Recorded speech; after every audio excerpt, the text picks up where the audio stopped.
Good evening, welcome to the Professor Maima show. Hope you are doing well wherever watching me from around the world. So this is a comedy show for your own entertainment. Please share, like, and subscribe to this video. So today I want to talk about the president's town hall on education in Kenya. He was talking about university funding model.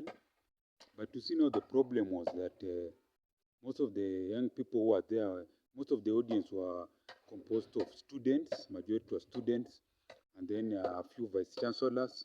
And the interesting thing, the minister for the cabinet secretary for education was not there. Even the permanent secretary, I don't know, these days they changed. When I was growing up, used to be a minister, assistant minister, and I don't know, permanent secretaries. I don't know, he was not there. So that's what I'm saying. Education should be free. President Ruto. Education should be free. President William Samoei Ruto. So the reason I'm saying education should be free, most young people in Kenya, a good number, have not gone to school. Not because they cannot learn. It's because the education now in Kenya is too expensive. How do you charge a family that survives on maybe $100 per month? You charge them university level over 200,000. That's the money they have to pay after 4 years if the student gets loans, scholarship. All this, there's so much. I'm calling it the mosaic funding model because it has so many parts that you cannot understand. Me, I'm a whole lecturer. I cannot even understand the so-called funding model. It's just madness. That's what I'm saying. Education should be free in Kenya, President Ruto. You see, when President Kibaki, the third president of Kenya, entered power, he declared primary education, basic education to be free. But slowly, they have been returning it where it was, inaccessible, unaffordable, and realistic to majority of Kenyans. Kenya is a third world country, very poor, that cannot afford to have majority of its people unemployed or uneducated. So this thing of education, they always used to say if you cannot read and write, you are illiterate. Not knowing that also our African languages are also a means of passing on knowledge through proverbs, through stories. You understand? That's what I'm saying. This education system has to be looked up afresh. Or if it doesn't do, majority of Kenyans are going to avoid it and do homeschooling and allow their children to go for vocational training. This is apprenticeship. It's called carpentry. It's called what is the other word?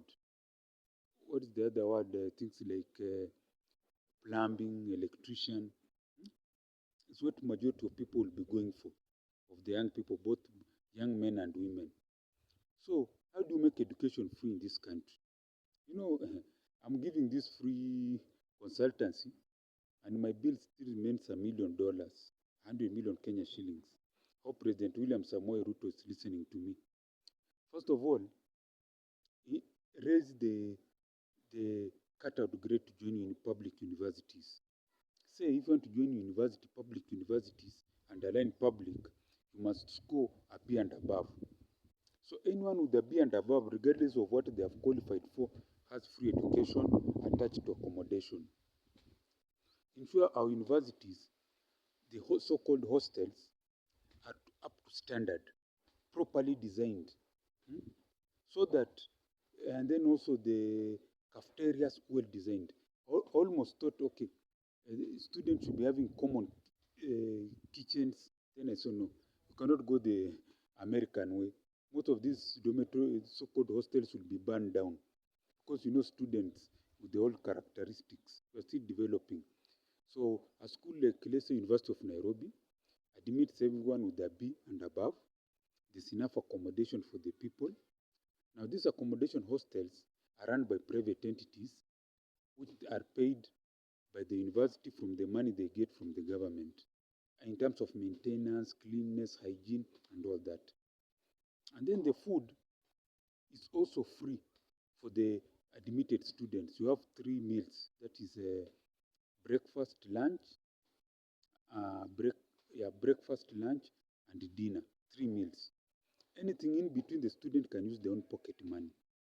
Now, what happens to the people who have scored a C plus and cannot access a university education? They all fall under the parallel university program. So parallel means anyone who is self-sponsored, and these classes can also be daytime, they can be evening or through virtual, depending on the, the flexibility of the students. If they want to learn with the others in public, in the normal course, they can learn, but under self-sponsored or parallel. In fact, let's say self-sponsored. Parallel means something that's outside the normal. So self-sponsored can learn with the other students who are fully sponsored by government. They can do evening courses for people who want evening classes because they are working during the day, or they can do virtual. So virtual means it can be an evening class. While some people are in class, because you are virtual, you can even be following in from even another county. Maybe you are in Mombasa, your university is in Nairobi. That's number one. Number two, these universities are doing the same courses, duplication. Reverse the trend whereby you say certain universities are only medicine. Let's say you have medicine and sciences courses. They're in one category.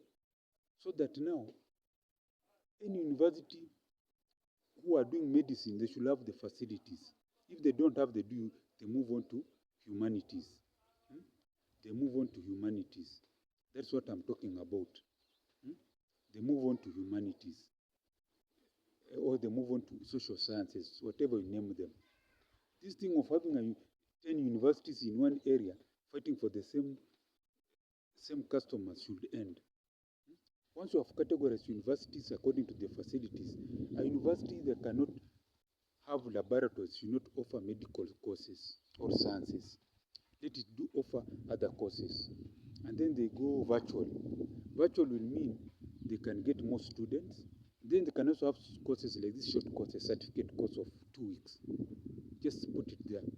This one can be virtual, whereby someone can go, let's say they are doing agro-business.